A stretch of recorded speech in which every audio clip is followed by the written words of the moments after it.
All right, I'll call the committee of the whole meeting for Monday, April 11th to order. Attendance at the start of the meeting is I have Councillor Jolly and Councillor Romansky online, and Councillor Broadhead, Killick, Mackay, and myself in Doug's Garden of Order. And I'm not sure where Councillor Hughes is. So before we adopt the agenda, I have one addition that we'll do right before new business. So if you could insert it right there, Brittany, and just call it proclamation. Now I need a motion to adopt the agenda as amended. Oh, that's the other one we're changing. That's this afternoon. CGI. Can I get a motion to adopt the agenda as amended? I'll move that. Awesome. All those in favor? All right, that's unanimous. Okay, so the proclamation. I got a letter from CAMA.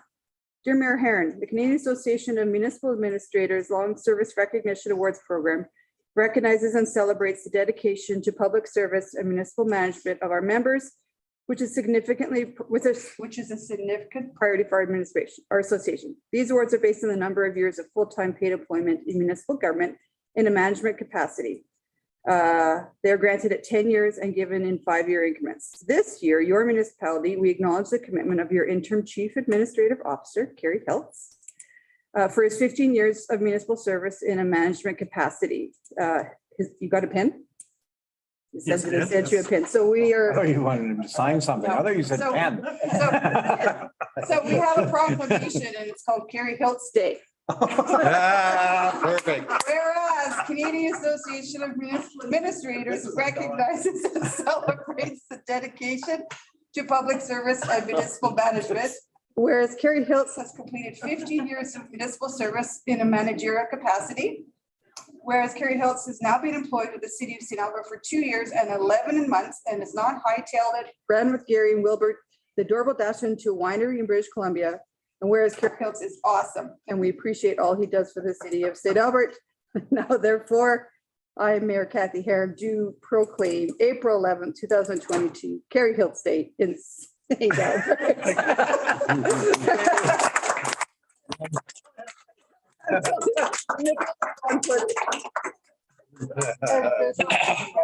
There's a little gift to go with the proclamation.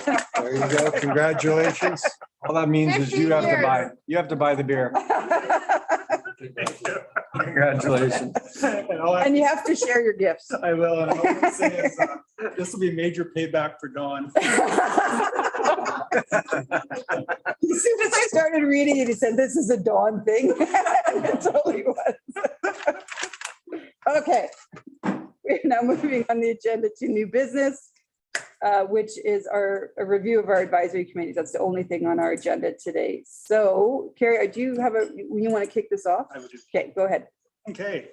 So this is council's opportunity to discuss some of their advisory committees and in terms of their function and structure. And what that means is their makeup, their purpose, their function.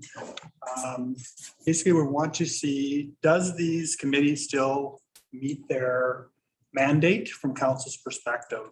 And also, one of the other things that comes out of these committees is what is council's expectations around staff supports moving forward. So the committees that we're discussing today is the Art Development Advisory Committee, the Community Services Advisory Committee, Environmental Advisory Committee, Seniors Advisory Committee, Youth Advisory Committee, and the Internal Audit Steering Committee. We've also included the Policing Committee. It's not necessarily an advisory committee of council, but it's probably been operational now for a few years, and it's probably good to also have that discussion on it.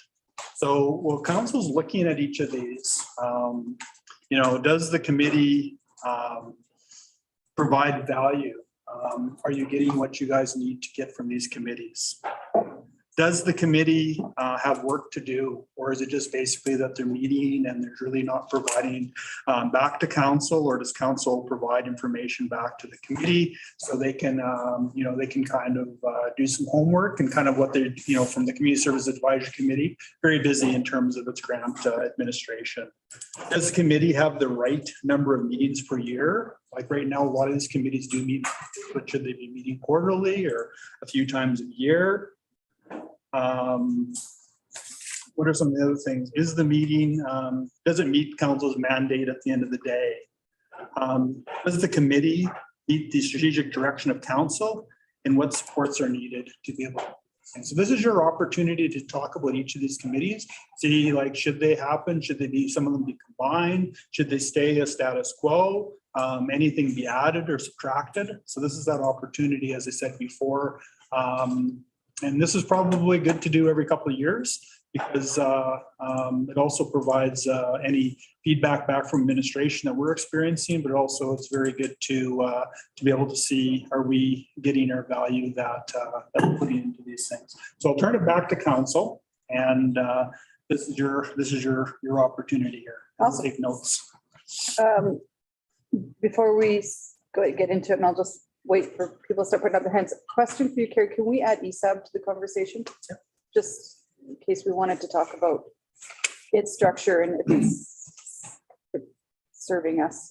And you can let us know if it's serving you. And then I think I will probably lean heavily on my council colleagues, because I am not a member of any of these committees. That kind of falls into council's purview. So I'm not sure how we want to do this, if we want to go through them one at a time or, pardon? I could kick it off. I mean, Okay, first two yeah. are mine, or no, well, So- 2 and 3 are mine. Yeah, so you want to, why don't we have some general comments first, and then maybe we'll go through each specific one, unless you want to go straight to specifics. Does anyone have any general comments to start? Okay, Councillor Jolly and then Councillor Keller. Yeah, thank you. Just in terms of general comments, I have no concerns about the committees that have jobs, like specific mandated jobs. So like CSAC recommends particular grants. Arts Committee has a couple of grants, Environment Committee has a couple of grants. And so where I struggle with is more the committees that don't have a job. So those would be my general comments. Okay, cool. Mike? I would echo exactly what Natalie said. They have very specific dollar-related function. They're very engaged on that. They take it very seriously, both of my committees, as well as the general things in the Environmental Advisory Committee. They are very engaged and take their role of reviewing environmental things very seriously. So from that perspective, I think we have good community engagement. We have good, strong role to play. And both of the committees have said, if we don't have something on the agenda as proposed by staff, please just give us a heads up and we will cancel the meeting. So it's not like they're meeting just to have a meeting. They have proactively, both committees have said, we will cancel it if there is nothing substantial or time sensitive on the agenda. So I think in that regard, I'm limited time that I've been here. Those two committees certainly seem to have not only good role to play, but they certainly have good support from staff. I don't know if it's onerous from a staff perspective, but typically when they're reviewing things and asking for advice on them, they are items that staff have already worked on, like a parks bylaw, or like needing a recommendation for the citizens award. I don't think the committees are creating work for staff. Staff is bringing things that are already underway to the committee. So hopefully the committees aren't driving loads of work for staff that they're not already doing. So you're Community Service Advisory Committee and Environment. Right. Right. And I would agree with you. So they're heavily engaged. Anyone else? If not, I'll start going through each committee. I apologize, Mayor. I see Councillor Mackay has a date square in his hand. So I'll go get you. See, I purposely went to there because there was very limited date squares at the last meeting, and when Councillor Killick had to leave suddenly, he took all of them home. I took it. So I needed to score them while I could. Okay, yeah, so our lunch is here, so we'll go for about a half an hour in conversation, then we'll take a quick break and then we'll bring our plates back and we'll have a working Okay, lunch. fair enough. Thank you. All right. Carrie Hill today. He's serving. Ooh, cookies too. There we go. Who sits on the Arts Development Advisory Committee? I think that's Shelley. Shelley, any thoughts on how that committee is working? Well, I mean, that committee is fairly important, but it's also, highly represented by city staff, right? So, and I think that's what the majority of committees are. I'm not sure that if there wasn't an agenda or a direction by city staff, that there would always be anything to talk about in the committees, just like Mike mentioned, but it's also our contact with the community. And I mean, there's always interesting things that come up, but again, mostly administrative, I would say. Can I make an observation on that one? Maybe I should have said this earlier, but I was running to get a date square, but I think there might be some need to have a clear definition of role for some of our new committee members, advisory committee members, because we get into that push versus pull discussion. And I know seniors have mentioned it a couple of times around whether their role is advisory or advocacy. And the same would probably, I see it in the arts development around that too, whether it's advisory or advocacy, or is it driven by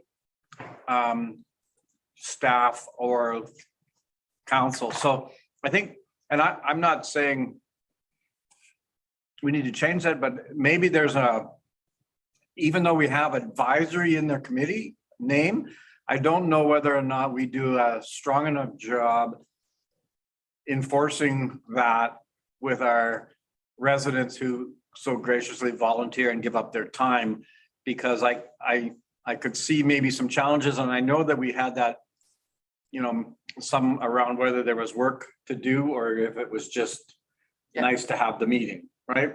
And so I think that's an important discussion that we need to potentially have, and it just kind of tweaked with a little bit of what you just said, Shelley, around whether or not they would actually meet if it wasn't driven by us or by administration. So some of these are relatively recent developments, like the Seniors, Youth and Arts Development Committee, and there's purposes behind what drove them at the particular time. But maybe this is an opportunity to revisit that.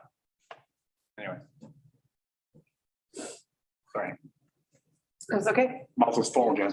Sure. My thoughts are on the Arts Development Advisory Committee. I find a lot of value in it. First of all, they do adjudicate on some, they actually have specific jobs, right? They do. Thanks, man. But more than anything, I think the past has given us reason to actually need more public input into arts in our community. In that previously it was mostly done by our culture department, and there was a disconnect between our culture department and what the community liked and valued. And so I love the fact that we actually have St. Albert residents who know nothing about art, but the ones that will be enjoying it, advising not only ourselves as council, but advising our staff as well. So I love this committee and I don't really want to see it change. I don't know if we're looking for changes to the mandates of each of these committees, unless that's what It's Yeah. all open. to- whatever. Yeah, okay. Any other comments on the arts committee? Wes, go ahead. Yeah, I would agree with the comments. I just recall back when we had the bit of a controversy around public art installation, and there was, to the point, there was a process of adjudicating which particular piece of art came, but there was a disconnect between the community at large and how it was chosen. And out of that, I believe this arts committee was given birth. And so I see that there's a real purpose behind it. my question around all of these sort of advisory committees and given some of the feedback that was part of the agenda packages, we need to understand the work that's come and the frequency that the meetings are required. The Arts Committee may not have work for a monthly meeting, but a quarterly meeting may be more appropriate. And Councillor Bermansky, you may understand that better than those that don't sit on the committee. And certainly Councillor Jolly, you were there last term. You might be able to weigh in on that because you would have more knowledge of that than I, who have never been at the committee. But from an outside, I see there's a purpose to it at least. Yeah, this one might be one that we could talk about the frequency of for sure. Natalie, There's definitely sorry, go ahead. sorry, Natalie had her hand up, then I'll go to you, Shelley. Yeah, I would agree with all comments. And I see Andrea in the room here. The agendas that I saw I think it was last year that I sat on it, were administratively driven, which I think is fantastic because that is really going to council priorities and that's what was on the agenda. Again, I want to make sure that we have the freedom to cancel those meetings if really there's not education to be provided to the committee that's going to inform future decisions, or if there isn't a decision that needs to be made or a recommendation to be made. I think we need to have the flexibility to cancel those meetings if needed. And I mean, we've done that with other committees, so I don't see that as a problem. Go ahead, Councillor Romansky. I haven't been at a meeting that there was nothing going on, like they've always been productive. There's always interesting stuff. But again, when we're mentioning if we need administration there, I can't see those meetings going on without, because as Councillor Jolly mentioned, the agenda is always set up because they have access to the information that the committee needs and probably wouldn't have access to otherwise. And we meet monthly, which to me, there's always been something. So. And so is Andrea the main staff? Andrew, I don't want to force you to comment, but I wouldn't mind hearing your thoughts on the frequency of the meetings. Do you feel they're too frequent? No, not necessarily. And as Councillor Jolie has said, if there's the flexibility to cancel if there isn't anything particularly urgent or relevant to talk about or to discuss with the committee that month, then that's helpful as well.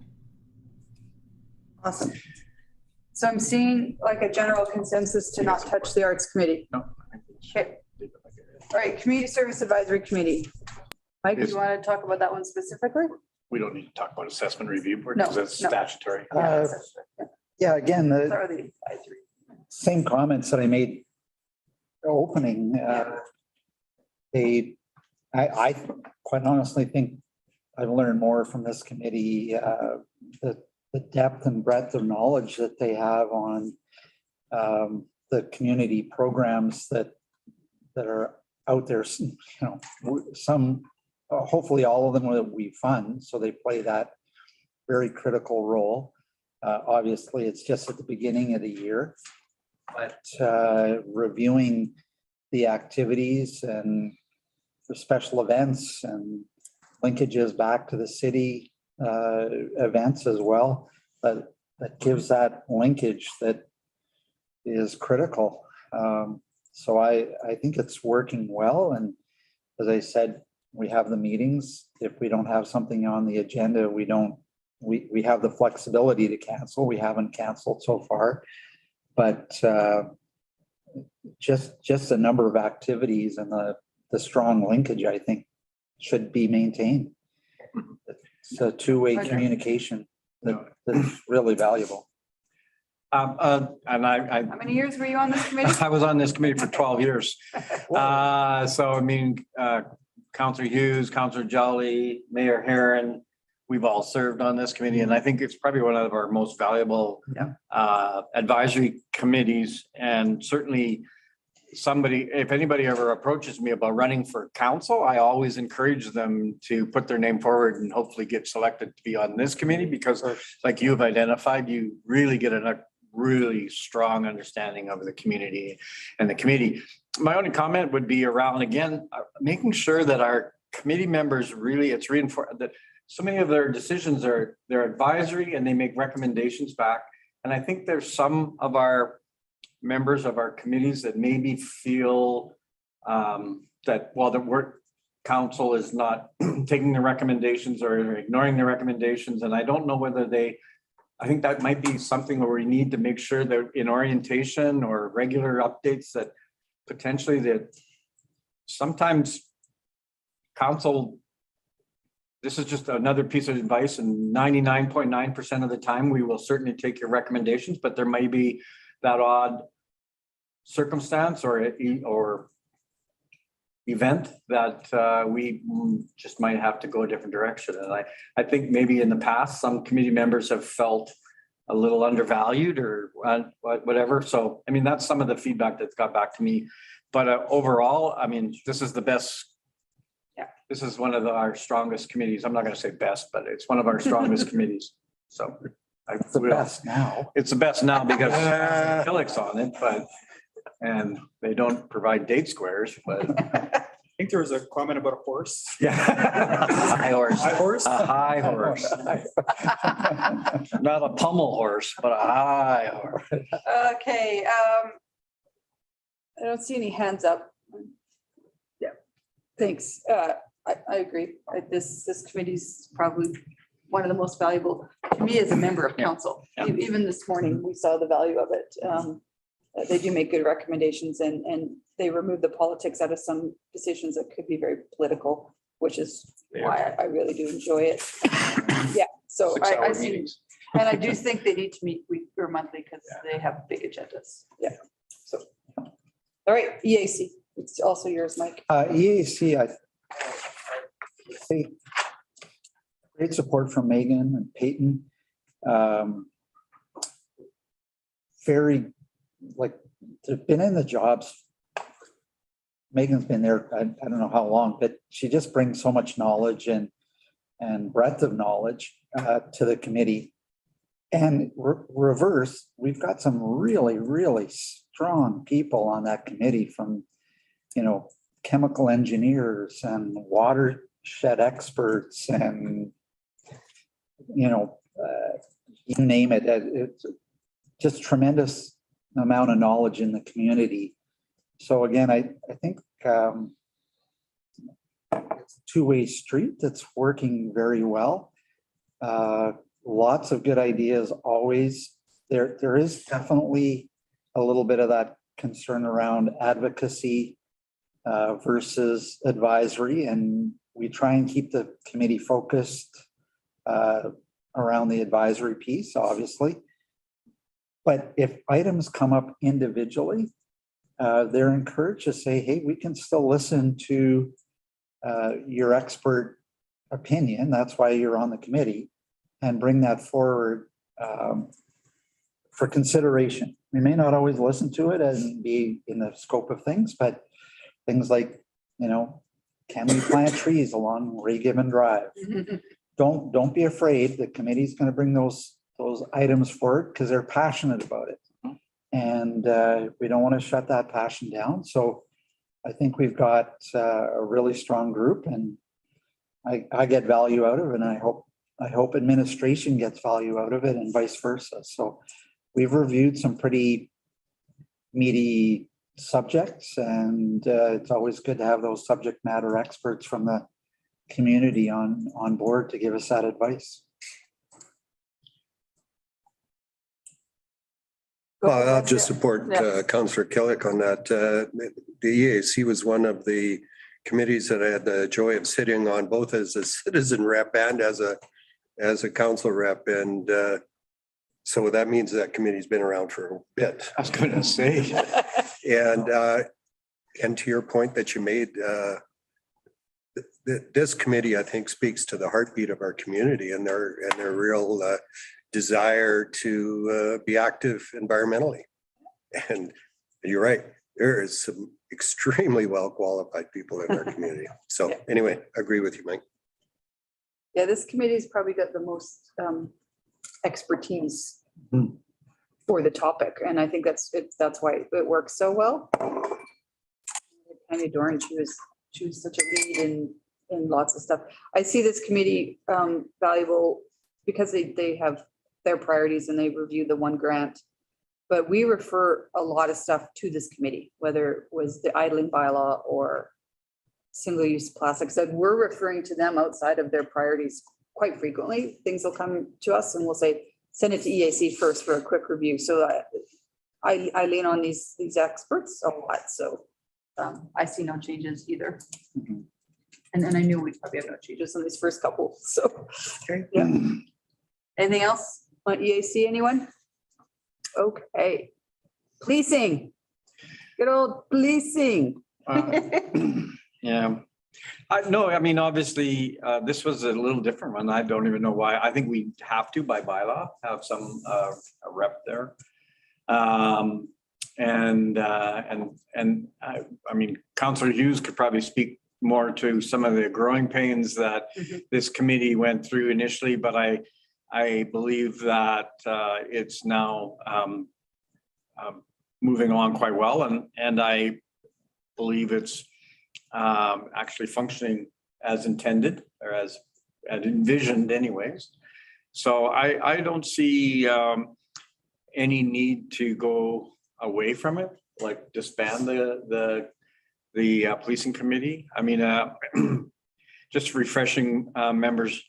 I mean, the Police Act allows us to establish either an advisory committee or a formalized policing committee. And council made the decision a number of terms ago to move towards a policing committee.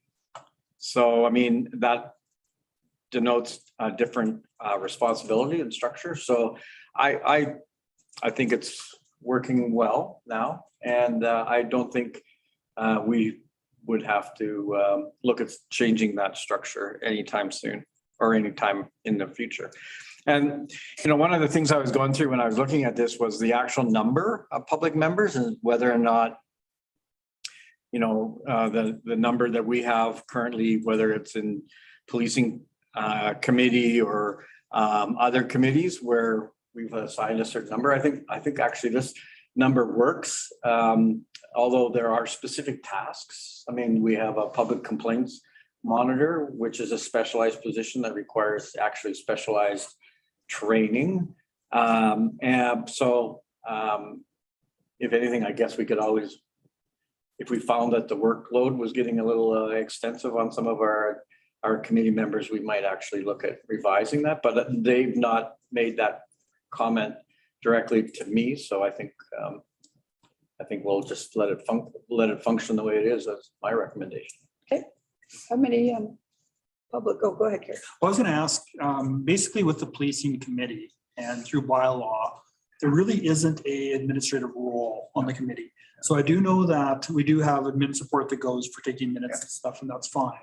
We also send, I believe Everett goes to the meetings right now as the director of emergency services, as provided advice or liaison services and stuff. But technically, is that working, or do you want to have admin at these meetings, or don't you, or do you feel it creates a barrier to any of the discussions, or?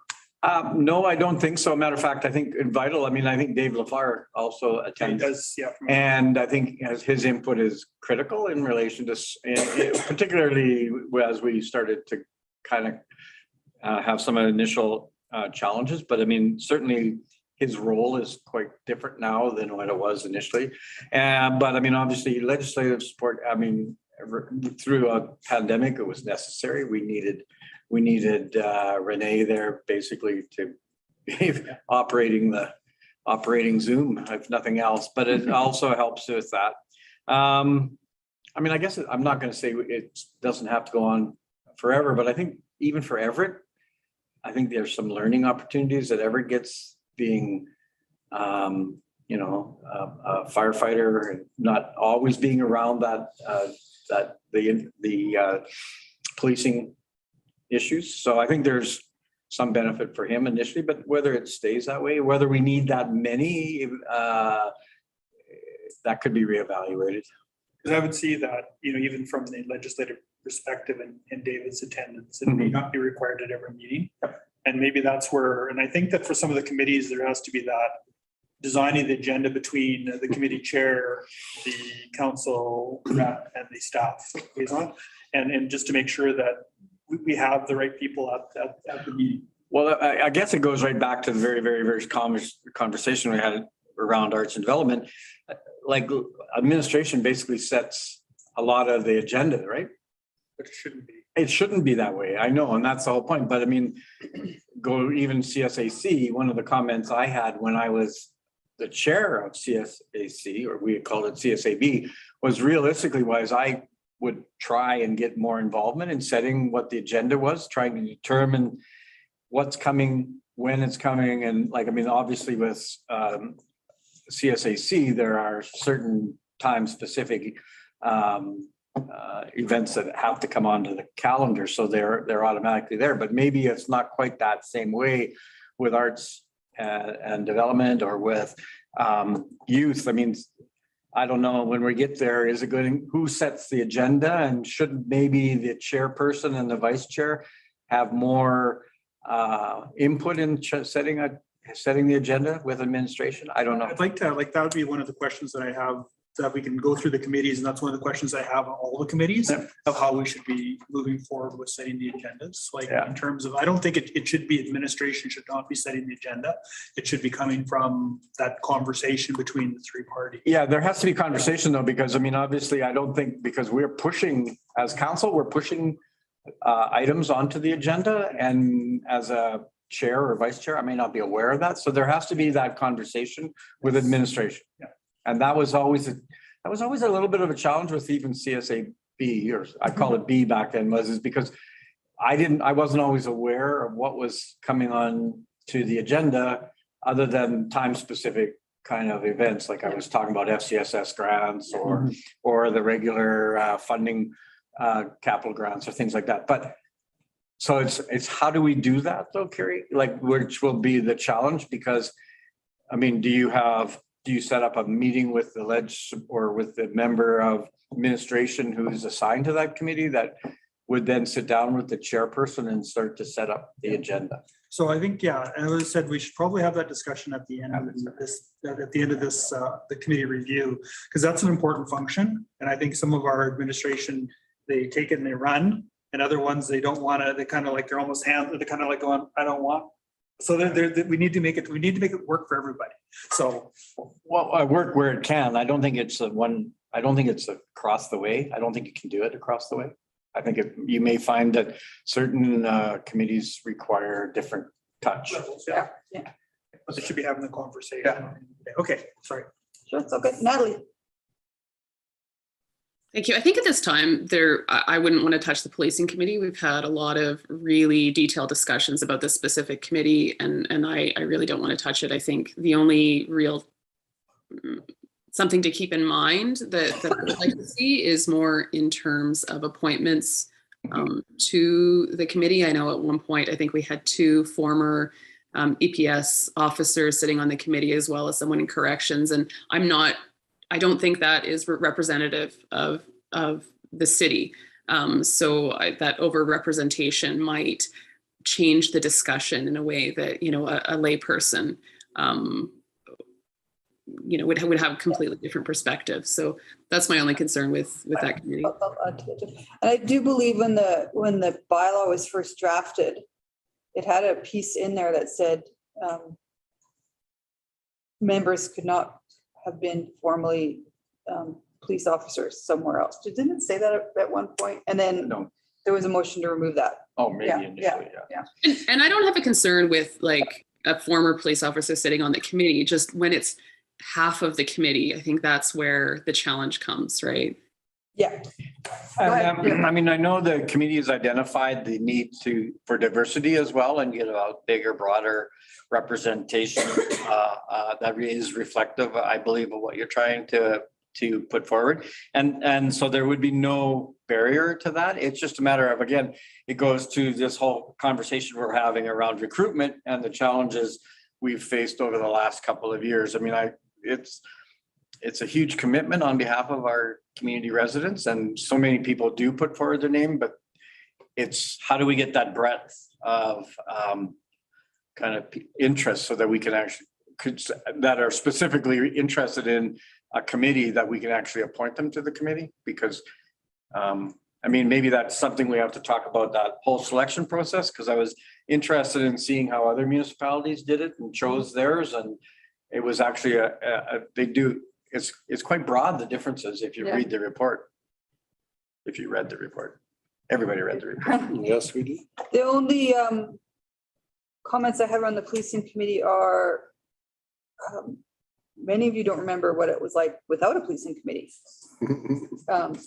And so it's kind of hard to compare, right? So without a policing committee, the detachment commander would come straight to council and we would set priorities. So we have been completely removed from that step, except for in the appointments. I'd even be Right. more specific, they would sometimes go just to the mayor. Yes, Yeah, I think that's what it says in the police that's act. exactly what happened. Yeah, yeah. Not, And not so to you- council. Yeah, well, I remember sitting in chambers. Well, yes, they would come, but they Yeah. would have an open door policy right to the mayor's office. Yeah, and we still sort of have that. Well, yeah, but it's a little bit It's more, probably not allowed, but anyway. no. The other thing I would point out is maybe Aaron should be the staff member on this rather than Everett. Everett's fire, and Aaron has so much breadth of knowledge around policing, and Ryan attends. But of course, in the world we're living in right now with proposed provincial policing and the RCMP potentially on their way out, or I don't want to say under threat or whatever you want to call it. I feel like Aaron would be able to provide this very non-biased opinion, because what we have not had from the policing committee is an opinion on Alberta provincial policing. And this is a police committee. I think that should be on their agenda. Well, one of the things is there, Everett does oversee municipal enforcement. Yeah, I know, That's under his yeah. mandate. And one of the issues is that, and this was the push-pull that was going on with the committee for the 3 years up to this point, was that they wanted control of municipal enforcement. Who did? And the policing committee, they wanted to be able to set their priorities as well. And that's never been on the table. That's an administrative. No, I totally agree. So that was Yeah. where they got really kind of, Yeah. with Aaron there, Yeah, it created a lot of, I see. because he started. It was- I see started he's a lot of online. stress. He's So- probably freaking out right now, but but what I love about Aaron, and it's probably person specific than position specific, but Aaron just has so much knowledge. I mean, he drafted the bylaw on the policing committee, and so I love his opinion on things. And even when we went to the public engagement around Alberta provincial policing, he had so many ideas and opinions. And so that's a gap that I'm finding right now, that this council has not talked about provincial policing, because it should probably be in the policing committee realm, because that's removed from us. But it's not being discussed there either. So somewhere it's been lost. I mean, if you look specifically at the bylaw, I don't know whether I'd have to revisit. it Policing again. matters in St. Albert, right? Yeah, I would have, Yeah. I would imagine Yeah. you could massage it into Yeah. there, yeah. I could. So, that's just a takeaway, that one topic is I'm struggling with. Because as I said, the National Police Federation wanted me to sign the letter. Yeah. That's And on my list of stuff for, dialogue and stuff coming up. yeah, so, I don't care if we sign the letter. That was just one letter I wasn't going to put my John Henry to without talking to you guys first. So I'll leave it there. Okay. Anything else on policing?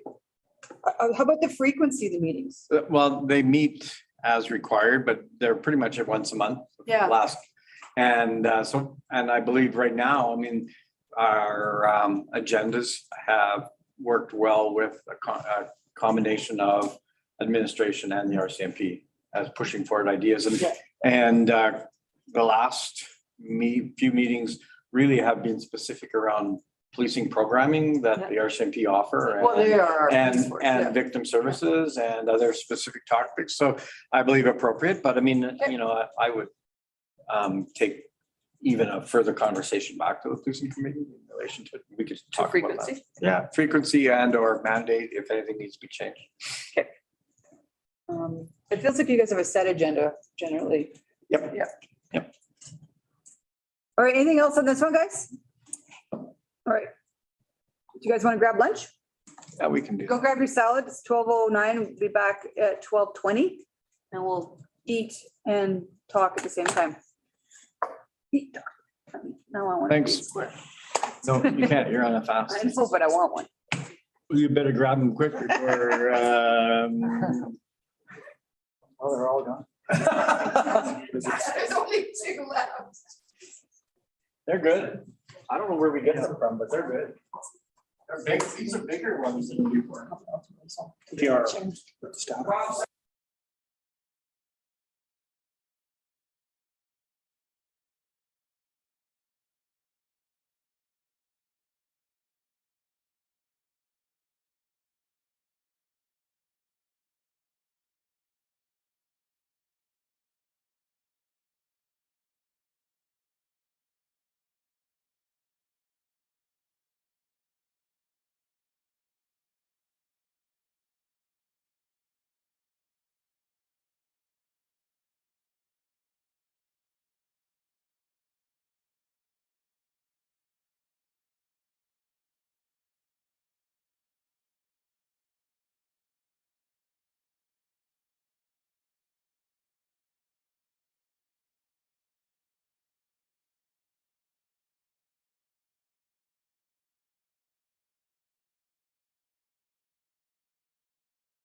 Okay. Thank you, Sean. You're welcome. All right, we're back. Now we are. Did we exhaust the policing committee? members. It's starting, it's Okay, 12:20. Yeah. Go ahead. Any more comments on policing? Okay, seeing none, we're moving on now to where we might get into some ambiguity, because we've got the seniors advisory committee. Who sits on that one? Sheena. Go ahead, Sheena. Yeah, so this term, or this year, we've had discussions about really trying to make sure that the definitions and the intentions of the Seniors Advisory Committee is what was initially envisioned, and less advocacy and more as feedback. So when you saw the priorities today, it was more strictly about feedback about the facilities or feedback about usage to allow administration to evaluate any issues that come up and then find their own solutions, as opposed to having the committee come forward with solutions like they did last time, for example, with the transit and saying that they want a new route. So, and then having administration explain why it's a challenge. And so the definition of it now has been modified. We've also come to an agreement that we aren't going to meet unless there's a reason to meet. So, for example, last month, March, there wasn't a meeting because there wasn't a defined reason to meet. And so we have come to that sort of an agreement where in the past they've been basically meeting every month, regardless if there was a reason, and then almost making work to justify it. And we've come to an agreement that we want to either provide input on policies, or if there's a reason that we want to just provide feedback on experiences or user feedback, then we will meet. And if not, we won't. So that's where I'm at. So I sit on that committee with Councillor Hughes, and I would just like to add that Sheena really drove what could have been an uncomfortable discussion around advocacy versus advisory. Because the committee, when it first met, the very first time I was on that, first two meetings we had, there's still a very strong component of thinking this was going to be advocacy role. And I appreciate the seniors that are on that committee thinking that that's what that they're passionate, they want to put their ideas forward. And Sheena kind of stick handled it. It was to bring them back to an advisory role. So it was, I think it was helpful right off the bat, new group committee members, to get that level of expectations cleared up and set. And they're much better focused now, and they understand a clear role. So it's all about setting roles and expectations that really helps in particular on this committee. Go ahead, Ken. I just, and maybe Councillor Hughes can add if she's dropped off the call. I don't, oh, there you are. And I noticed in the background material that we had with the presentation this morning from the seniors over their annual report, there was a kind of a comment where they recommended, and I don't know whether this was just something that was previously, or and they didn't speak about it, but they recommended changing the bylaw so that could be specifically identified. Do you see there's a necessity to do that, or was that just the feeling of committee members? I think that initially they really thought they needed to meet monthly. And then I said, other committees don't meet if they don't have a reason. And so when that came into play, they were like, well, then maybe we should change the bylaws so specifically says that, even though it's also implied. So just about clarity. And it's just been really in the past few months that where we're trying to redefine it and make sure that we maintain the original intention of the committee. Okay, I would just, I didn't have a chance to bring that up this morning, and I just wanted, I'm glad for the clarity. Thank you. Yeah, and we're still going through a bit of growing pains in that situation. I think we're getting clearer into it. It's just that initially they really thought they had to solve the problems as opposed to just simply identify the issues. And so we're coming back into just regrouping every time that we might kind of stray a bit, coming back and saying, so what you want to do is share the issue, but not necessarily tell us how to solve it. That's a good way of That's putting it. not their job. Yeah. So like, for example, they have brought feedback that I've followed up on quite quickly about just like icy sidewalks or icy situation here, or benches that are minor to us, but a major issue for seniors when they can't access it because they don't have a place to change or sit down or something like that. And so they just had to identify the problem. Then we're like, we'll pass it to admin and let them handle it and figure out what the solution is or why it couldn't be solved immediately. So that's really how we've been trying to focus our thing. And if you look at those priorities, everything has been provide feedback and not necessarily instigate it or move that needle the direction that they want to go. So before I go to Natalie, here's a thought as you were talking, Councillor Hughes. Is the seniors committee doing anything to engage the senior population in St. Albert? Like the policing committee has their, pop-up booths and they reach out. And then when they get these questions and their concerns responded to, how do they disseminate that information out to the seniors population in St. Albert? So I don't see that as their role, but I feel like it's specific concerns to those members on the committee that not are general to the, it's just a thought I had as you were talking. And so this is one of the committees, and Natalie, I'm not sure if I'm taking what you might want to say, but this is one of those committees that doesn't have a job other than advice. And it was developed around a specific demographic, a specific population in our community. The youth one was first, and it was put forward by one member of council motion. And then the seniors one was second, put forward by one member of council motion. Not so much by a request from the public. And now we've got two demographics identified, but are we leaving anyone out? And is it just on age that we should be having, like, I love these for the lens they provide for council's decision-making, but what lenses are we missing? Obviously right away it's LGBTQ is missing. The Indigenous Advisory Committee is gonna be coming, and that's a different lens. What about those with physical disabilities lenses? What about those with developmental delayed disability?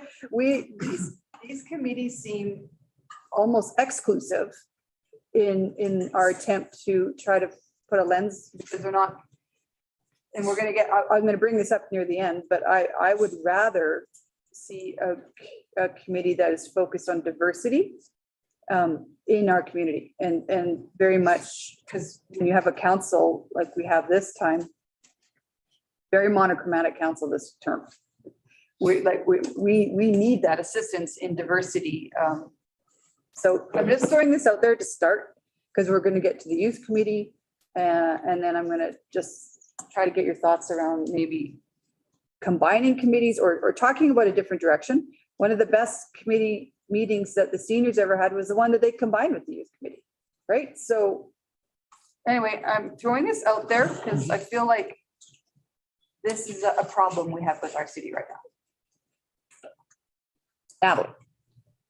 Thank you. And I think my comment builds on what you've just said there, Mayor Herron. And my question is, has the seniors committee provided any advice that wasn't already captured in our engagement? Yeah. So seniors right now are overrepresented on city council.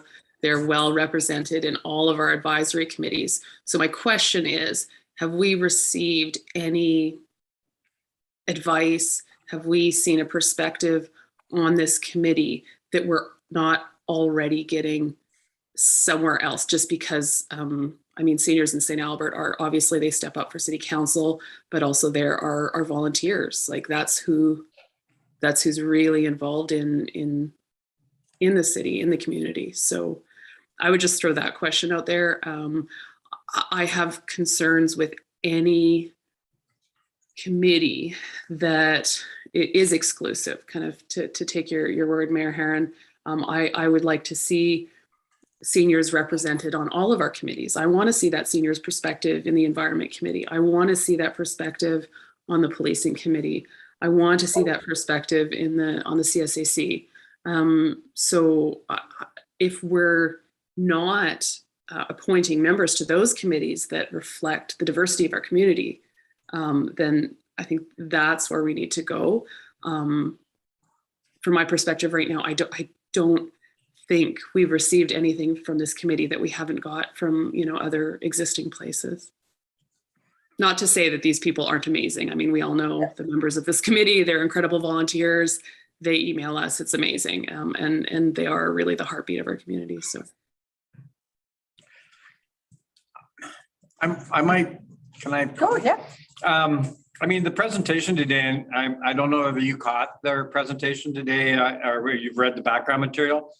I mean, but they have identified some gaps or some lack of services. Now, how would you propose that they would identify those going forward other than because specifically, if they were represented on other committees, I don't know whether some of that work that they came forward with priorities and also previous work would have been captured. So for example, the intergenerational aspect that they're working on and the opportunities that provides. And that, they said they tried to reach out to the youth committee again, but as you know, and we're going to talk about it, there was some challenges with consistency there. So, there is how would we capture that information or that input? So I think the question is, how do we allow them to have an advocacy role instead of an advisory role? I think that's the question you're asking. Well, I don't know but not necessarily in our committees, but I mean, they did capture stuff of lack of programming that they weren't advocates for, but they were able to identify and then work with administration. So I don't know whether you would say that is advocacy as what we had seen in the past versus identifying gaps. And I think that's where, the surveys that administration, the public engagement that we do, we need to encourage everyone in the city, including seniors, to complete the surveys, give their feedback. Yeah, I'm just posing problems, challenges. I mean, yeah. Yeah, I don't know if we're gonna find solutions to all this today, but I just want to start just letting my thoughts out there about. That's dangerous.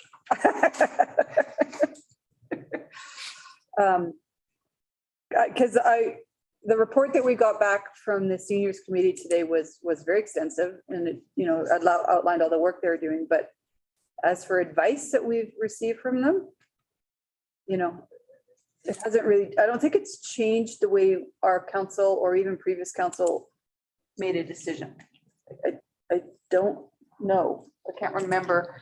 And even the one change they some of our brought up hours. the age-friendly communities designation, that was brought to council before there was a seniors committee. So the avenues are already there for their advocacy type stuff.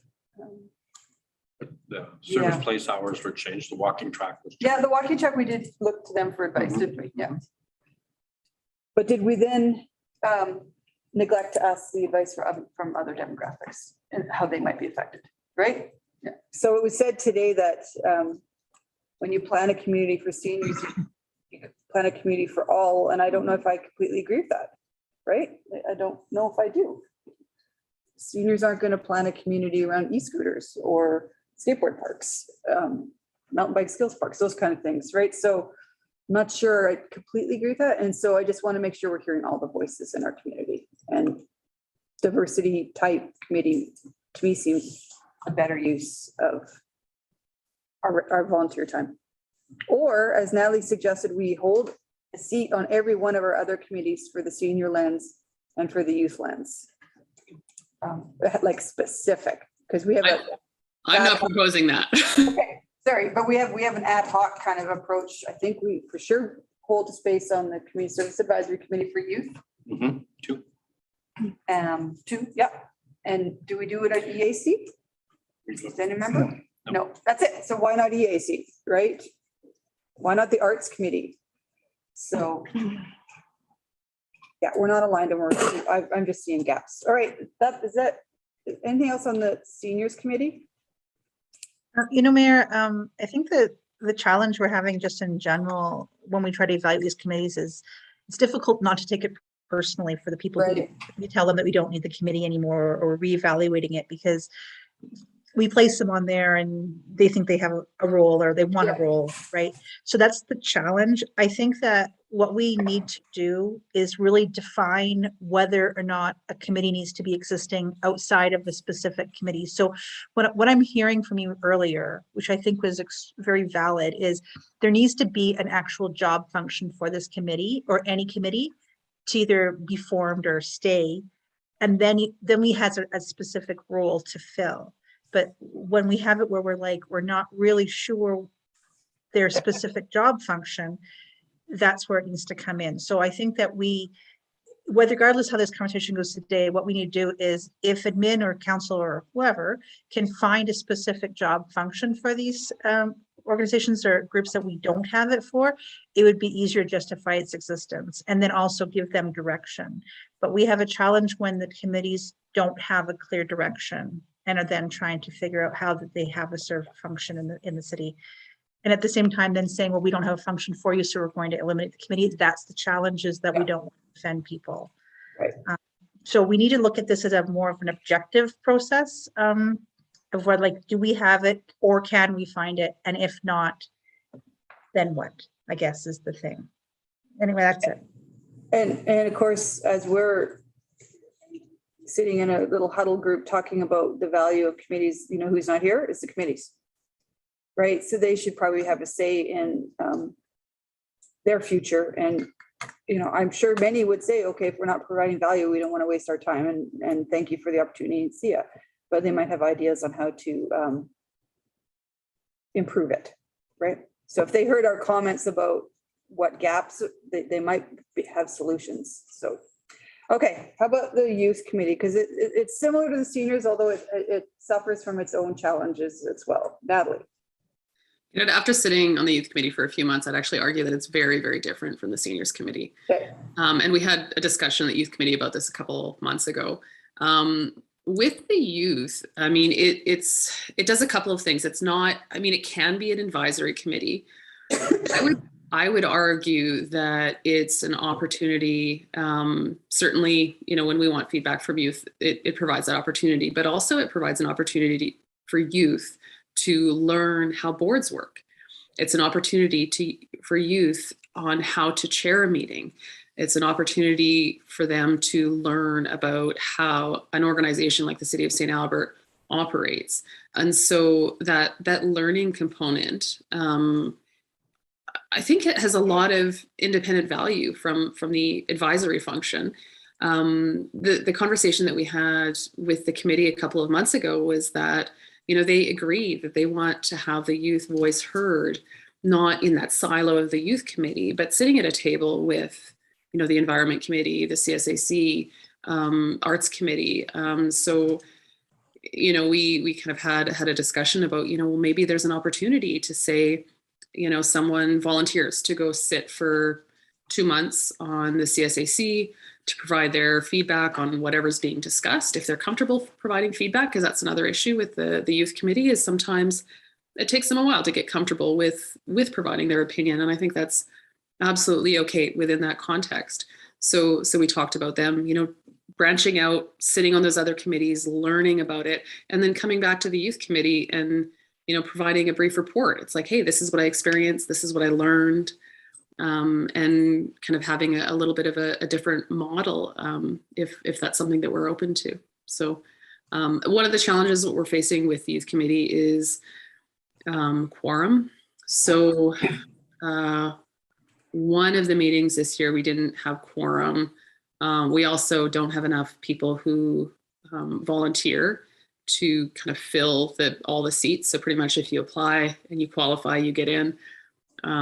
Which is too bad. What we do is when there's not quorum, usually we just kind of agree to, we're not going to have a meeting, but we're going to hang out and learn something. And so that's what we did last week. We kind of decided, we're not having a meeting, but hey, this interesting person is here and they're going to teach us about something. So we did that. And that had value for those people in that room. So. I don't think anyone else sat like on the youth. I did as an alternate. As an alternate, do you have any thoughts? No, I mean, it was a different, I think it was always a challenge to get quorum when we were there. But I mean, the items that I remember coming forward at that particular time were more, again, administrative led. So for example, Amanda came, talked about the parks bylaw. And we were talking about transit and, you know, and then they still had their kind of, they split into their subcommittees. I don't know whether they're still doing that or not, Natalie, but I mean, it was a little different than what you've just described this version. So, I mean, but I think that's one of the dynamics of a youth committee. It's not going to be what we maybe think it is. It's more around what they think it is, but then that puts us in a challenge because is the youth committee, just by the very nature of youth, different than our other committees that maybe have a different structure around environment or arts or CSAC. So I mean, I think that's a challenge that faces us because one is guided by youth that has that overarching, and then you have the other end of the spectrum, we have seniors that could do the same but from a senior's lens. So, I mean, that's the challenge that I have today. So. Sheena. The thing that when I'm hearing this is that I don't want to have a committee that's just there to educate 7 or 10 people. So when we're evaluating it for other things, we're like, what is the value they're bringing to council? And it needs to have that same consideration. Like if we're going to say, well, we're being exclusive with seniors, but we're not being exclusive with youth, or we're getting not enough feedback from seniors, but yet not enough from youth, it's not this, it has to be considered equally. So if the biggest value is that we're helping educate youth, then we need to go back again and say, we need to redefine this because we have council committees to provide input to council. That's really why we're doing it. For the CSEC or anything else, it's we want your opinion to help us make decisions. And not necessarily we're forming this so that they can have an education lesson. So that's what I think we also need to keep into consideration. So we have 2 that are specific to age related and they should be treated equally, is what I would say. Whatever decision we do should be considered for both and their impacts. I agree with you, Councillor Hughes. Okay, so I saw Natalie and then Mike. Sorry, I guess as a response to that, I think everyone's seen that image where it has, 3 kids talking about the difference between equality, equity, oh gosh, and there's one more, someone please remind me, looking over a fence. So, one kid can't see over the fence because it just doesn't have the resources to do it. One person is way over the fence, they can see no problem, kind of even playing field. And then the other one, the fence is removed. And so I think the challenge is understanding that the opportunities and for youth and seniors are different. A 14-year-old cannot sit on our environmental advisory committee. A 17-year-old cannot, be on the board of many of the organizations in the city. So I don't think we should treat 2 groups the same when they're not the same, because it's comparing apples to oranges. Their opinions all matter very much, but their opportunities within the city are completely different. So I disagree with that kind of Mayor Herron and Councillor Hughes' comments regarding that. I think what Councillor Hughes was saying is if we're going to take the parks bylaw to 1, you got to take the parks bylaw to both, those kind of things, right? Councillor Killick. So just as clarification, it says public member 16. Is that correct? And why? I don't understand the background of why we chose Such a big group. a big committee. And then is that part of the reason it's difficult to get quorum because you can't get the required number? What's the background of I don't remember. 16 and is that the right number? You know what, we don't have 16 members, so that doesn't play into quorum at all. I think we have, Shannon's here right now. I want to say we have 10 or 11 off the top of my head right now, but I don't know where the 16 number comes from. Yeah, sure. She'd remember. How many, Do you remember? sorry, do you know how many sit on the committee right now? She's working on it. Why it's six? Oh, she says 9. She popped into the chat and said there's 9 members right now. So 5 is quorum. Cheryl, why did they pick 16? Do you remember that? To have enough cross representatives and plus in conversations with the. Okay. And so it was, they asked that we have in the council of the day. Yeah. Let's go for it. So. And that's actually another, So quorum, sorry, so No, go, quorum yeah. is just based on how many people are actually signed up, not to the 16 number. Yeah. Okay, good, thank you. so it brings in another thought process is first of all, we have other youth groups in St. Albert that we can go to for advice and stuff. We've got BAM. And then we've got the interact clubs that are, there's one at each high school, and then there's one that's citywide. There's different youth groups, and these kind of groups always attract like the very scholastic, high achieving youth. And I'm not sure if we're getting true even representation of youth in St. Albert on the committee. Like, are we getting the really sports focused? Probably not, because they're at practice instead of having time for a committee like this. Are we attracting the ones at risk to this committee? And I don't think we are. I think we're getting a fairly pigeonholed representation of St. Albert youth.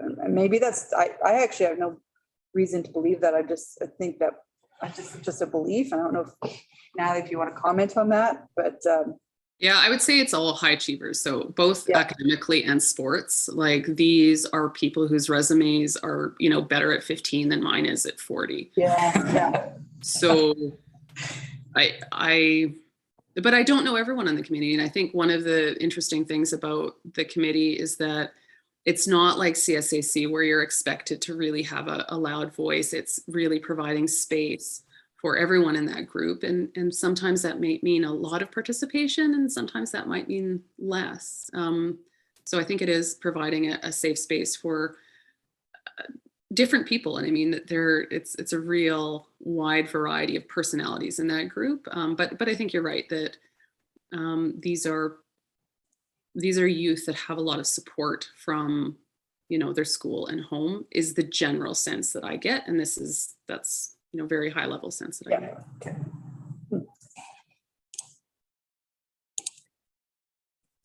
Still not solving any problems or.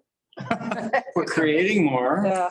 I think the discussion though gets us to a solution. Yeah, and as I said, I don't know if we're gonna come up with any recommendations today to move forward, but. I think what we're gonna do is we'll probably take a lot of information we hear today and we'll come back. Okay. In a month or two and have that further discussion after we synthesize the pages and notes. Okay, yeah, you guys are Yeah. writing like crazy. Before we move, I'd like to do ESAD before we do the internal audit, because Mike has to leave at 1. Oh, okay. We have his staff, Mike's here. Yeah, the only reason I thought we should maybe have a quick conversation about ESAB is this used to be an advisory committee of council. It was called SADAC at the time. And from what I remember, it wasn't functioning very well either, but I feel like that was more due to the personalities on the committee rather than the committee itself. And then we went to the Economic Sustainability Advisory Board. Not sure why it's not a committee, to tell you the truth. It was a committee, and then moved it to board.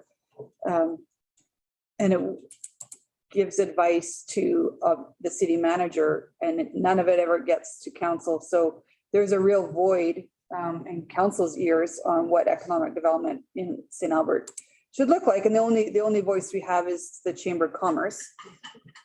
And NABI, I guess we're gonna get our NABI tomorrow. But when we are thinking about something like Bujo developments, it would have been nice to have that direct line of communication. They wanted to give advice, but they had to go around the city manager and they couldn't give advice based on the committee. But it's awkward. It is very awkward. Yeah. And I'll say it is awkward. in terms of, because the committee does want to be able to provide advice to council. Yeah. But, so there is that push-pull Mhm. that does happen and stuff. So, and plus it is something that in terms of the whole process, if they do come to council directly and the overstep administration, then there's the, there's the upset of the administration stuff. But Mike, did you want to just chime in here? I know since you've kind of been representing the administration since Christmas time on this committee, more or less. How has the last few months been from that relationship perspective? I think the relationship is good. You know, I've been here for 2 years, so I probably have a different experience than others who have been working with the board for a lot longer. You know, I've had a couple of conversations one-on-one with different board members, and I think, you know, for everybody, we want to see you know, benefit and value. I think everybody wants that. So there's been lots of conversations about, you know, does it bring value? How do we bring more value? How does it provide more benefit to the city, both admin and council, to the board members themselves, and to the business community at large? And do you feel that from the function, would you think it has more value being a council committee, or would you see the value staying as an admin committee, or what? I see it as more of a council committee, but you're free to. Yeah, and certainly members of the board have expressed that. We had a bit of a conversation about that. You know, I want to say last year, sort of in the 2020, 2021 sort of year or season or term, I guess I should say. So I can see that desire. Because yeah, it does feel like there is a piece missing. We do a lot of work on the admin side to kind of prepare for those and provide sort of, you know, content and information and receive feedback. But what ultimately does it serve sort of beyond our work plans, which are really directed through council's priorities? Yeah, and you know, for example, we had the big conversation about Lakeview Business District.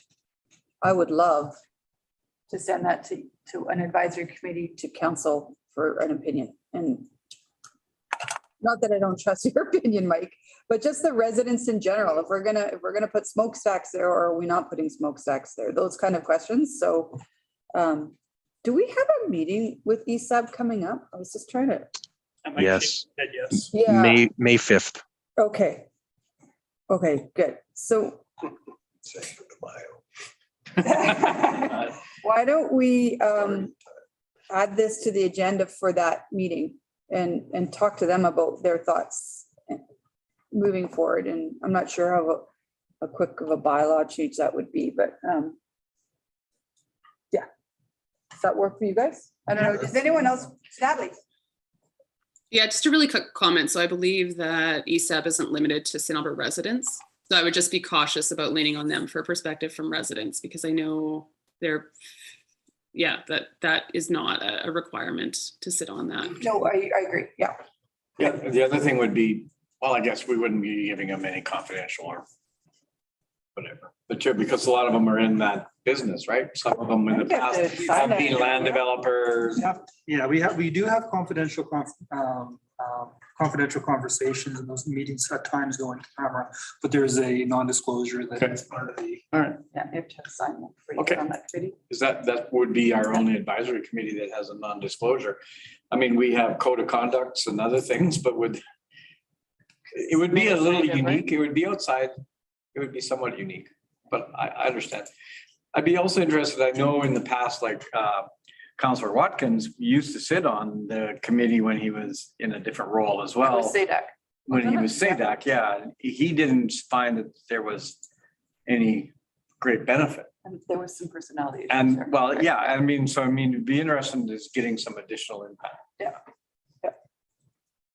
All right, so if you guys are at all interested in getting economic development advice to council, let's have a conversation with ESAB on Cinco de Mayo. And we better make sure we have Mexican that night. We better. Cataro services. Okay, internal audit. Thank you, Mike. Who's, Jean, I'm gonna let you start this one off.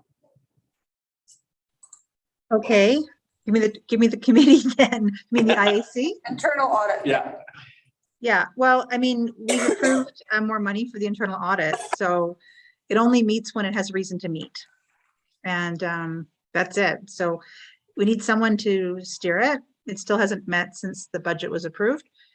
But like, so as far as its function goes, as long as there's actual money to be putting into it to do audits, we need to have it.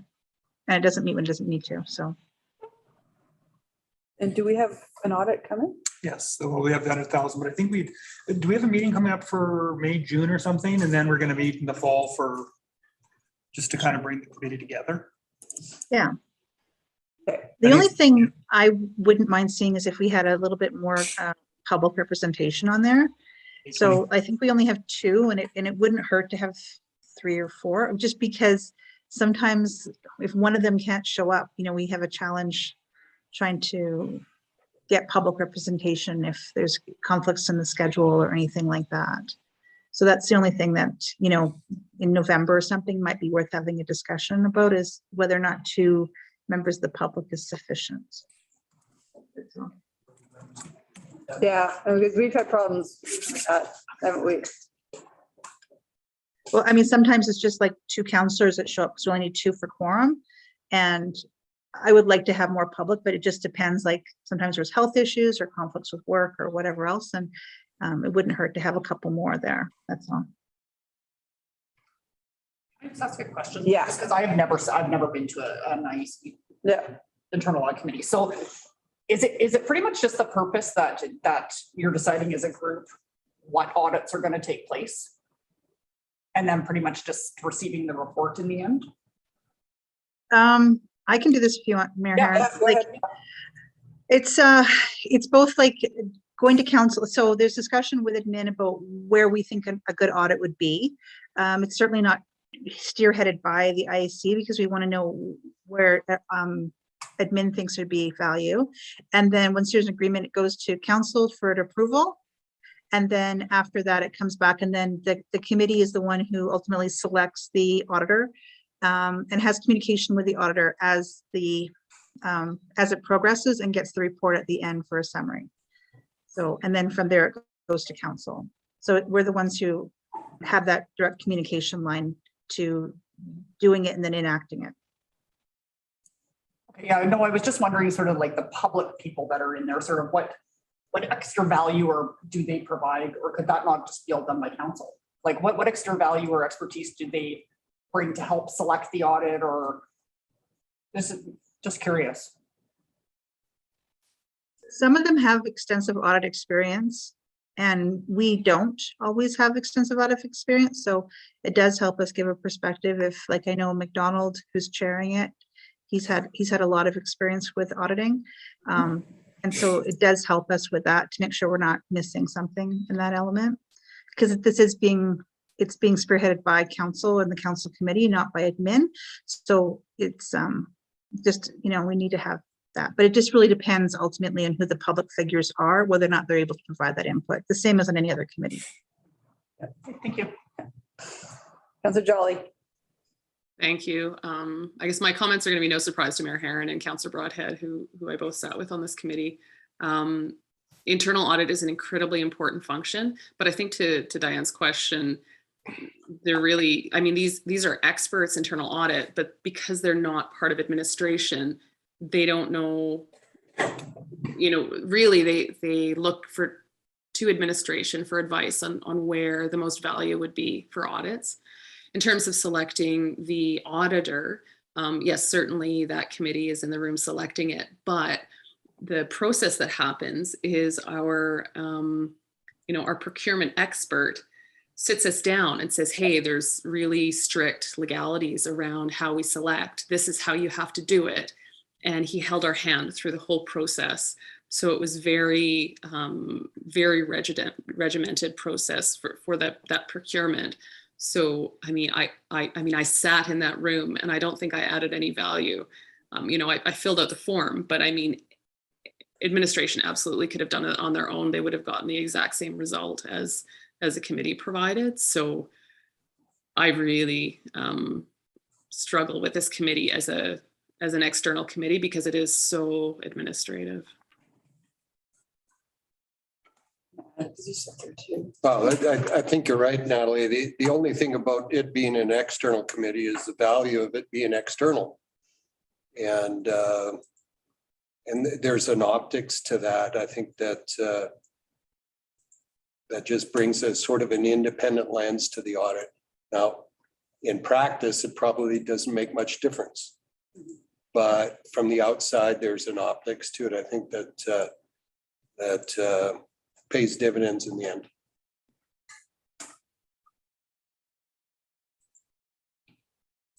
Go ahead, Sheena. Yeah, I agree with Wes. Regardless of whether or not we would come to the same conclusion at the end, we actually, there is a very strict process with procurement. And so you want to be able to justify your position if it's challenged. But there, and also just the direction after it comes forward and any discussions, when we do this, there needs to be a lens that it's being done independent of administration, when administration is the one who's being evaluated for the most part in their procedures. So regardless of whether or not we came to the same conclusion, we need to be able to have that conclusion independently, even if it's being heavily led or helped with administration, because we need that help to make sure that we do it right. But that being said, the decision still has to be coming from somewhere else. Otherwise, there will be people concerned that it is being self-motivated, driven by administration, which is not the case, but we don't want to give that impression either. Sally? Not totally related to just this committee, but I mean, when we're getting into, like, we're all sort of divided on if we see value in the committees and not the committees yet. When we sorted out citizen members for all these committees, we had a lot more people apply than we actually took for the committee. So we kind of discarded a large, a number of people that couldn't fit into specific places either. So, and now we're cutting the demographics here and we're deciding, well, do we listen to youth? Do we listen to, who are we listening to? And we're dividing people. So at this point in time, we've got these committees where people are saying, now, are we going to start meeting in person? So then how much does that cost by the time you're getting admin out and you're getting people traveling and you're getting a facility and all this kind of stuff. So we're looking at a lot of people, cost in all of these committees. And I'm kind of thinking, like, why don't we just have a United Citizens Advisory Committee or something, right? and get like 500 people or whatever and have them, everybody that applies, like, commit them to a monthly survey and then have administration give them their little spiel. These people reply and that's it. And then we just keep compiling information because we're getting really big and debating the return for what we're doing. That was, I think it was Chris Jardine that brought that idea to me years ago about having 300 people that we would identify that they would commit to answering a survey whenever we sent one. And then every year you would drop off 100 people and add 100 new. It was a good idea, but right. I'll just say, I'll ask quick comments about the Internal Audit Committee. The first audit we did, the recommendation came from Kevin. It didn't come from our staff. And as Natalie said, the procurement process was so strict because of procurement issues that I found very, very little value in the Internal Audit Committee, except for the perception. But we've done this work of the city for years without an Internal Audit Committee. And I think if we were to get rid of the Internal Audit Committee, that would actually signal to the community how much trust we have in our staff. To me, having an audit committee signals we don't trust our staff. The other thing they did a fair amount of work on was the Ernst & Young review last year. And I did see value in that, but that was project specific. So if we ever have a project like that again, absolutely get a council task force together to vet those kind of things. But right now, I feel like the Internal Audit Committee is making work for the sake of making work. So yeah, but that's me. Can I? Yeah. This is me then. I respectfully would disagree with that. I come from a background where internal audit has a vital and necessary role in ensuring trust and ensuring finding efficiencies. And I worked with the city of Edmonton, and we had internal auditors, and their work actually built up on what staff were, and more often validated staff rather than found Yeah, but fault with it's a staff. whole department. No, but it's, Isn't it? well, it is, but I mean, Edmonton's much bigger, Yeah. but you could identify them. They are so big that they can actually have capacity to assign Mhm. auditors to specific functions, and whether it's in relation to finance, whether it's relation to operations, they have the ability to do that. So I'm saying that I'm a big proponent of internal audit. I think that internal audit it can validate programming. It can offer a kind of an outside lens, and usually only increases operations and efficiencies. So that's been my history with it. And if there's been malfeasance, it also finds that out. I mean, many times an internal audit has led to the finding of malfeasance and then on to criminal court. Now, I'm not saying that we have that, but I'm just saying in a big operation like the city of Edmonton, you maybe have more opportunity, but that's the benefit I find in internal audit. And I think if anything, we should be using them more regularly. That's my. Yeah, well, then we should, because it's just Yeah. sitting there and not doing anything. Well, I honestly, I think it's a missed opportunity to do it. And I think as Councillor Hughes identified, we did identify some dollars, and let's start to look at what we can use it, how best to use that. And again, it's not a criticism about any city department or city operations. I've just about always found that it just reinforced it. Any thoughts from administration? Well, I think it's how we approach it. Like if it's basically, I think that if it's kind of make work projects or something like that, then it probably does not provide a lot of value. But if it was something that, we looked at from a auditing perspective of a service area or service or program or process, then there may be some higher value to it. But how it's done right now, I would not, like from an administrative perspective, it's. But sorry. Okay, so somebody show me how it works better then. But can I build on that? So, Yeah. I mean, we had an internal audit program within the Edmonton Police Service. Every year, the internal auditor would present an internal audit plan to the Police Commission for approval. And that internal audit plan was built with So can I interrupt for 2 seconds? Who wrote that plan? the internal auditor. We don't have one. I know, Yeah, so, but yeah. we would just have to work around that. Again, we're Yeah. talking scope and So scale. I'm not gonna ask our volunteers to do that. No, but I Yeah. mean, what we have to do is, I mean, it doesn't have to be, because again, you're talking an organization that has a Yeah. budget bigger than Yeah. us, Yeah. okay? But, so I'm talking about developing some sort of a process where we do identify audit plan going forward. Maybe it's a rotation thing, maybe it's, I'm just, it works in many other businesses and jurisdictions. I don't want to No, build it just- here, but yeah. I'm just saying what my experience has been. And the internal auditor in these organizations I've worked with presents that it's approved and then it's implemented. Or based on any number of differences. I mean, they don't just present one, they present a couple of different areas they can look at. And then in this particular case, the Police Commission approves it and it moves forward. And that, of course, is also a work plan and funding and everything else. So I'm just saying it does work. That doesn't have to be the model we use exactly, but I think we don't just kind of willy-nilly. We work with administration, we work with the council members, and we work with the residents, and we maybe identify something and we move forward on it. We don't know unless we try something. Yeah, well, we've tried and I just don't think it's working, so I want to try something different. Where have we tried? Well, we did one audit and Kevin brought it forward. There was an Yeah. audit plan. that- Well, I know, but I'm just saying maybe we need to develop a process though. We've done 3 now. 2 plus the Ernst and Young, Yeah. right? 3.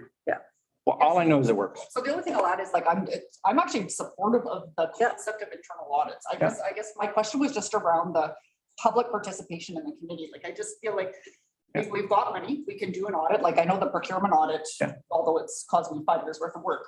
Excellent recommendations that came out of it. And I'm actually happy to have that report behind it. But I just wonder, like, since it's administration bringing forward the ideas of areas where we think there's opportunity, the council not just decide, Yeah. that's the area we're gonna go, we go out and procure. It's still external to Councilor Broadhead's point. It's an external thing looking in. I just don't know whether there needs to be a couple of people, or could that be a separate, just little smaller committee of council is the audit. It could be. That the auditor would still report directly back to them and not through administration. So that was my. Yeah, it could be. I'm only- Necessarily, Yeah, could be. or the function itself. Do Anyways, you know of any other mid-sized cities that have a similar committee? Maybe that's something I could find out. No, we probably have to get asked that question, but we didn't get anything on, we had the series of 4 or 5 communities we asked. Yeah, They were I mid-sized. can blast it out to the mid-sized mayors. I just think we don't flush it without looking at it. Some would like, for example, Fort McMurray, they would have an internal auditor. Yeah. Kaiser Baker. Yeah, like some communities would have an internal auditor staff. Some have actually had internal audit staff, and then they've actually parted ways with them, and then they use them as a contract Mhm. position to come in and do the function. So there's different ways of doing it. I'm not familiar with. Natalie.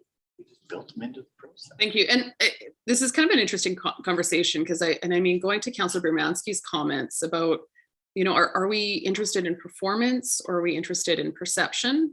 And I think that's a question that's important to ask. But also, as someone who was married to an internal auditor for a decade, and I think there's a couple of of us in the room, I would agree I would agree with Diane that absolutely it's still an independent process. I know my ex takes his credentials extremely seriously. He reports directly to the board and absolutely is not influenced by, the perception of like being mean to the people he's auditing. So I completely understand what Diane's saying about that independence exists. And I feel like it's not a problem that we're trying to solve. So I'm struggling with parts of this conversation. But. Okay. Councillor Hughes. Okay, we've already approved the money for this, so really we're not debating the value of an internal auditor because you've already approved the money. I understand some people don't want an internal auditor, but that's not what we're debating right now. It's about how we execute it. And you can say we'll get to the same position, but you don't know until you know. And so, and it's possible for people to give the position to friends if they wanted to, and no one would know any different. So having an external allows that additional level of assurance that there will be no chance of abuse. The public wants to know that when they're having an internal audit, that it's going to be completely objective and there's no possibility of having it abused to the best of our capability. The last 2 audits, I don't know where people are thinking it didn't work. Councillor Broadhead, you were there at the final report. Mayor Herron, I don't think you were, but they said, these are the weaknesses. Some of them needed to be addressed. And then they had a whole host of changes, which Diane McMurray, you've seen, like some of them are work, but they're going to make the organization that much stronger from a national perspective. And they had one thing where just that one recommendation alone of changing what the RFP requirements were from a very low number to one that matched other organizations would save us the cost in staff work time that it cost us to do the audit. So we were beyond a break even just by doing that. And so there was definitely value in what's been done. And I mean, I know like Diane's putting it through, she can see what's happening and she can see the value that comes forward. Is it uncomfortable? Sure. But the staff can actually then bring forward recommendations that they see as making it stronger because there's a way to do that objectively as well. And in the end, this is going to improve the organization, not make it worse. It's not about trying to go after somebody. It's about how can we make this organization better by just challenging it and looking at things differently from people who know efficiencies. So, I mean,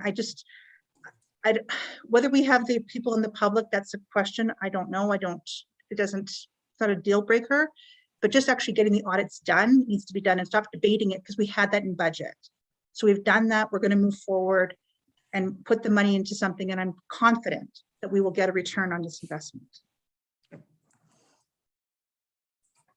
Okay, I'm gonna try to wrap this up because it's 1:15 and we have CGI at 1:30. Any more conversation about internal audit? Okay, any thoughts on anything you heard at all today, or should we just wait for you guys to report back? So I think what we're Help. We help or hinder? over the next, probably in June, we'll come back to another committee meeting, committee of the whole. And we'll go through each of the committees that we talked about today. And we'll put forward some thoughts on each one from what we've heard and some alternatives and recommendations. And then you guys we'll kind of go through each one again. And then we'll hopefully then by your community appointment meeting at the end of October, we'll be in a position then to have some new structures if that's the direction council wants to go with. I just have one. I don't know whether this is done already, but certainly the question is around best practices of each one of the committees, how they function, including how they communicate with their committee members.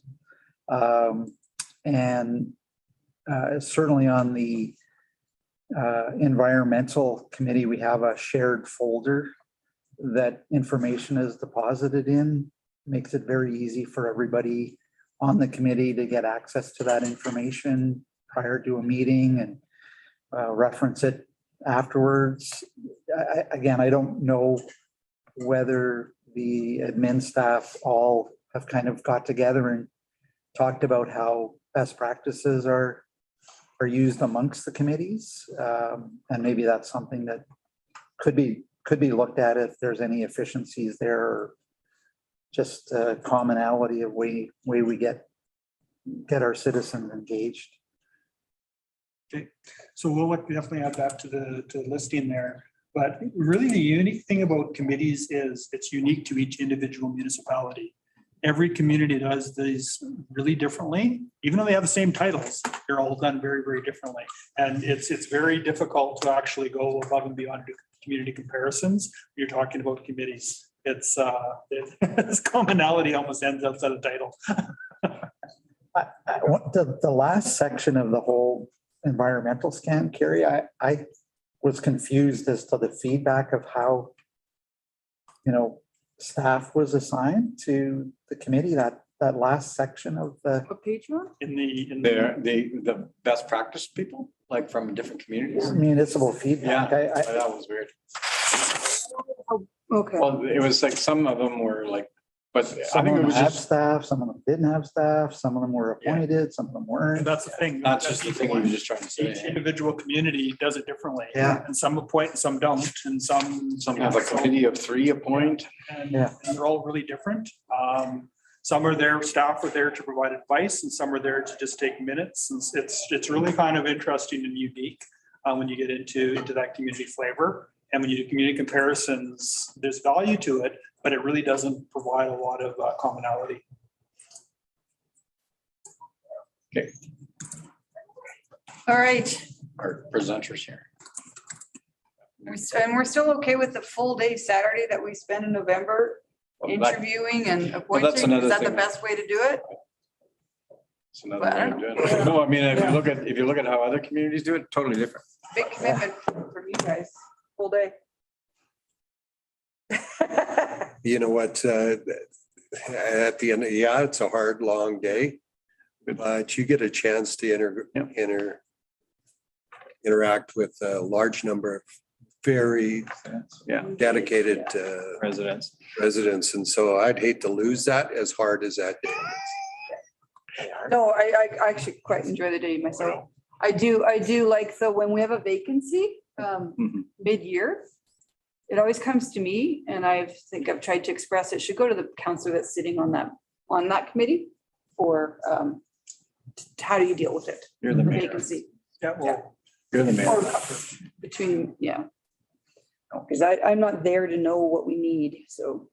Okay, You're there to make. I'm gonna that decision. adjourn this meeting, because I want everybody to have 10 minutes before Yep. Natalie takes the chair.